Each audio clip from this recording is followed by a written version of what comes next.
cette qualité de pilotage. Le leader à un tour de l'arrivée maintenant. Quel beau Grand Prix pour Clément Dessal, leader de la première manche. Il a un peu craqué physiquement. Et là, il a été mis sous pression toute la course. Depuis le tout premier tour, il n'a rien lâché. Alors que Steve Ramon lui a un petit peu décroché sur la fin de manche.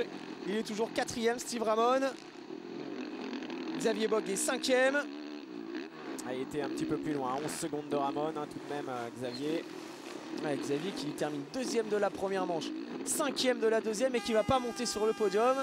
C'est dur, c'est dur. Avec 2 bons résultats comme ça, normalement on est quasiment assuré de monter sur le podium. Mais aujourd'hui c'était tellement serré. Regardez, 43, 43, 42. Dessal, Ramon, Pourcel. Et Nagel qui n'aura rien lâché jusque dans le dernier tour. Attention, Dessal, Pourcel, Nagel, les voici. Quelle course en tout cas. Ouais, finalement, on en avait parlé en tout début de reportage.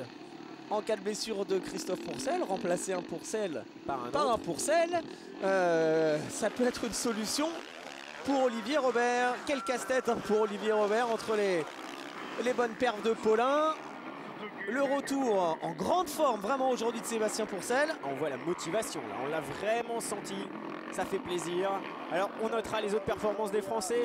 Bien sûr, Pourcel 2e et Bock 5e. On a également Greg Aranda 10e pour son retour. Alors 3 Français dans le top 10 en MX1. C'est la première fois que ça arrive de la saison bien sûr. Et puis Souberas et Léonce qui marquent des points aux 18e et 20e places.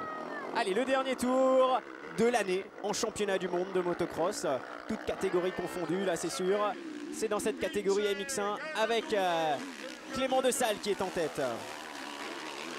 Allez Clément, ça y est, c'est fait, victoire de manche, victoire du Grand Prix pour Clément Dessal.